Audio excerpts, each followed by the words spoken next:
안녕하십니까, 가부자입니다. 오늘은 식품가공기능사 오답 노트 정리 7번째 시간입니다.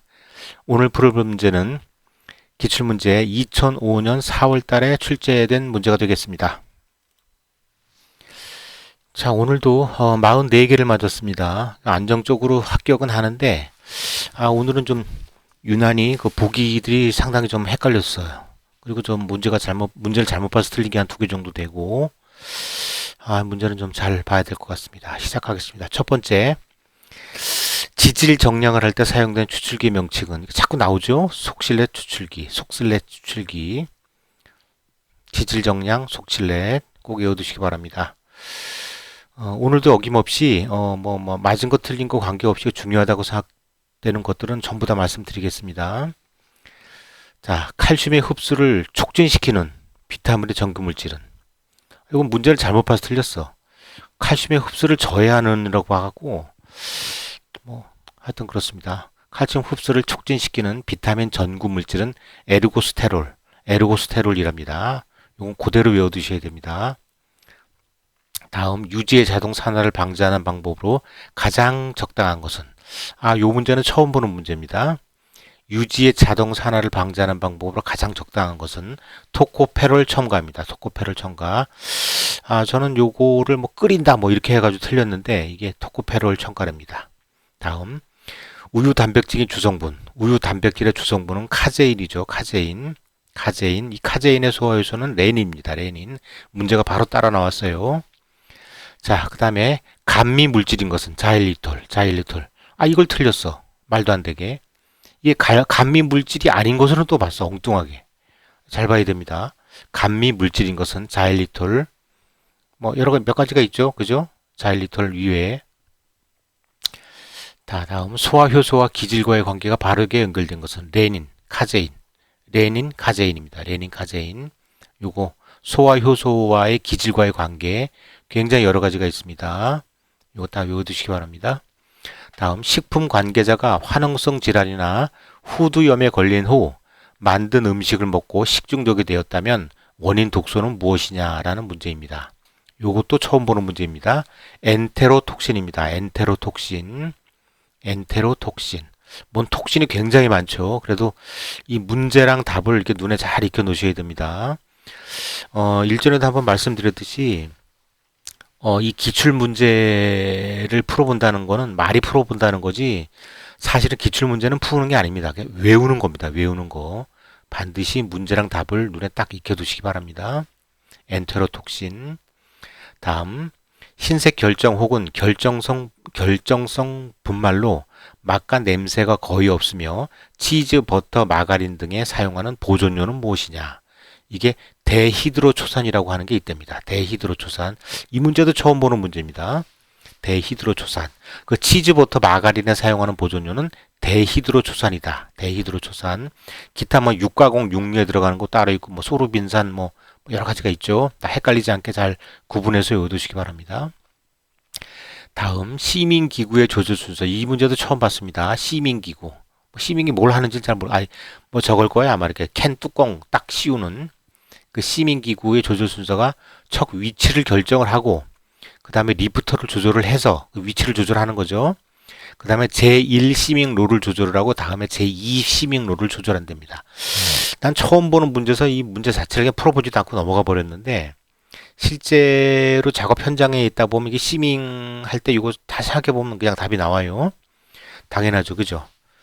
그 위치를 결정하는 건 당연한 거고, 그 다음에 결정을 했으면 리프트를 조절을 해서 위치를 잡아야 되겠지. 그 다음에 1시민로를 조절하고 2시민로를 조절하는 게 당연한 얘기인 것 같은데, 요거는 처음 봤지만 한번 외워두시면 좋을 것 같습니다. 다음, 젤리 응고시 가장 적당한 pH는, 이것도 처음 봤어. 이 문제를 처음 봤어요. 젤리 응고할 때 가장 적당한 pH는 3에서 3.5랍니다. 요거는 무조건 외워야 되는 거지 외워야지 젤리 응고시 가장 적당한 pH는 3에서 3.5라고 합니다.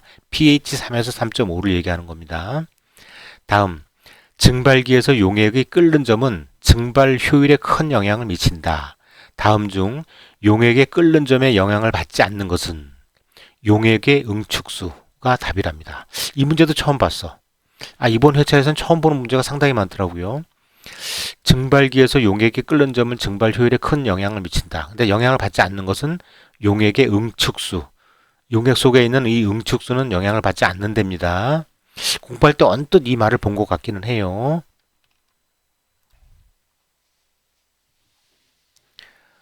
다음은 식품 가공에서 사용되는 단위 조작의 기본 원리와 다른 것은? 이것도 좀 헷갈리긴 하더라고요. 난 틀렸어. 작업 순서가 답이랍니다. 작업 순서가. 단위 조작의 기본 원리는 유체의 흐름, 열 전달, 물질의 이동 뭐 이런 거를 얘기하는 거고, 실제 작업 순서 같은 경우는 이게 뭐 문서적으로 하는 거라서 틀렸다. 뭐 그런 얘기인 것 같아요. 다음, 산 당화여 제조 시 녹말의 분해제 중 아니야. 그렇죠. 녹말의 분해제 중 일반적으로 사용되지 않는 것은? 이거 말도 안 되는 걸 틀렸어. 이거 잘못 봐서 틀린 것도 아니고 문제 자체를 잘못 이해한 것 같아. 예? 이 답이 탄산인데, 그죠? 산 당화요시니까 황산, 염산, 옥사산 이런 건 당연히 들어갈 거 아니에요. 그죠? 근데 탄산 같은 경우는 탄산 가스니까 녹말의 분해제는 아닌 건데, 이 말도 안 되는 걸 틀렸어요. 이 문제를 좀 잘 읽고 이해해야 될 것 같습니다.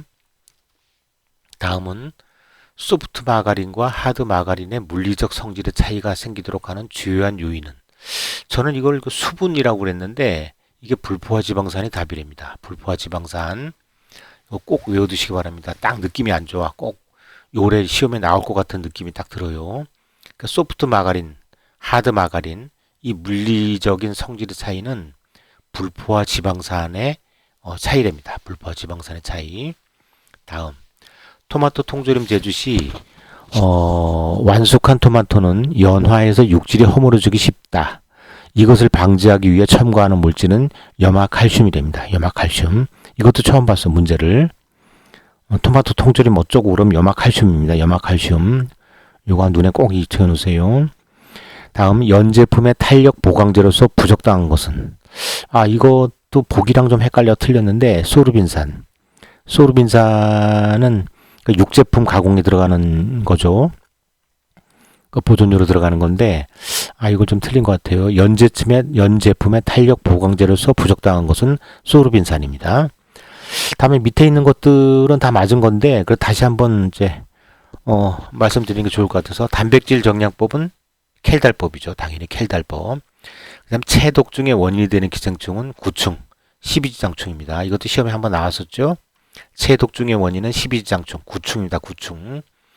그 다음에 염기성 황색 색소로 값이 싸고 열에 안정하고 착색성이 좋아 과자, 면류, 단무지, 카레 등에 사용될 가능성이 있는 유해한 착색료입니다. 유해한.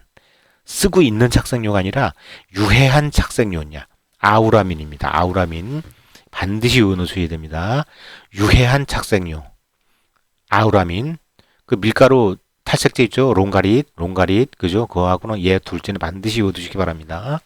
유해한 착색료는 아우라민입니다. 아우라민. 다 마지막. 아트로핀 독소를 생성하는 물질은 미치광이풀입니다. 미치광이풀. 몇 번 전에 이게 제가 쭉 말씀드렸던 그 목록에는 없는 거예요. 이것도 따로 추가해서 꼭 외워두시기 바랍니다. 자, 오늘은 여기까지 하겠습니다. 감사합니다. 가보자였습니다.